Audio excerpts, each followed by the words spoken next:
Indian captain Rohit ശർമ്മയെ Shama Muhammad തടിയൻ എന്ന പരാമർശം നടത്തിയത് വലിയ വിവാദങ്ങൾക്കും ചർച്ചകൾക്കും വഴിവെക്കുകയുണ്ടായി. ആശയ സംവാദങ്ങൾക്കപ്പുറത്തേക്ക് വ്യക്തി അധിക്ഷേപവും ജാതി അധിക്ഷേപവും നിറഞ്ഞു നിൽക്കുന്ന രാഷ്ട്രീയ സാമൂഹിക മണ്ഡലത്തിലൂടെയാണ് നാം കടന്നുപോയിക്കൊണ്ടിരിക്കുന്നത്.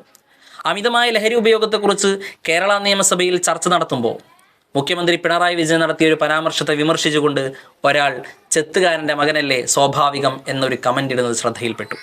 ചെത്തുകാരൻ്റെ മകനായതാണോ പിണറായി വിജയനെ വിമർശിക്കാനുള്ള മാനദണ്ഡം? അദ്ദേഹത്തിൻ്റെ രാഷ്ട്രീയ നിലപാടുകളെ, ധാർഷ്ട്യത്തെ, ഏകാധിപത്യ പ്രവണതയെ എല്ലാത്തിനെയും വിമർശിക്കാം, ആശയപരമായി നേരിടാം. അതിനപ്പുറത്തേക്ക് ചെത്തുകാരൻ്റെ മകൻ എന്ന വിമർശനത്തോട് ഒരു യോജിപ്പുമില്ല. ചായക്കടക്കാരൻ ഇന്ത്യയുടെ പ്രധാനമന്ത്രിയാവുന്നത് അതൊരു വിമർശിക്കപ്പെടേണ്ട കാരണമേയല്ല. വെറുപ്പിൻ്റെ രാഷ്ട്രീയം പറയുന്ന, വിദ്വേഷത്തിൻ്റെ രാഷ്ട്രീയം പറയുന്ന നരേന്ദ്രമോദിയെ നമുക്ക് വിമർശിക്കാം. ചായക്കടക്കാരൻ എന്ന പരാമർശത്തോട് ഒരു യോജിപ്പുമില്ല തന്നെ.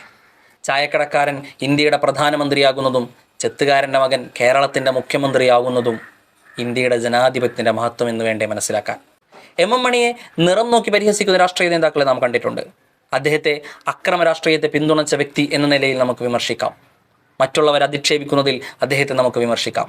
ആശയപരമായി അദ്ദേഹത്തോട് സംവദിക്കാം. അതിനപ്പുറത്തേക്ക് നിറം ഒരു അയോഗ്യതയായി മാറുന്നത് നമ്മുടെ മനസ്സ് മലീമസമാണ് എന്നതിൻ്റെ തെളിവാണ്. രാഹുൽ ഗാന്ധിയെ പപ്പു എന്ന് വിളിക്കുന്നവരും സോണിയാഗാന്ധിയെ മദാമ എന്ന് വിളിക്കുന്നവരും ഇതേ രാഷ്ട്രീയം തന്നെയാണ് മുന്നോട്ട് വെക്കുന്നത്.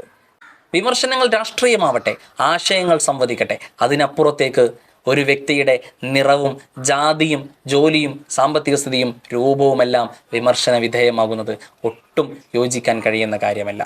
അതല്ല വിമർശന വിധേയമാവേണ്ടത്. രാഷ്ട്രീയത്തെ, അദ്ദേഹത്തിൻ്റെ ആശയത്തെ എല്ലാം നമുക്ക് വിമർശിക്കാം. പരസ്പരം ആശയ സംവാദങ്ങൾ നടത്താം. നന്ദി, നമസ്കാരം.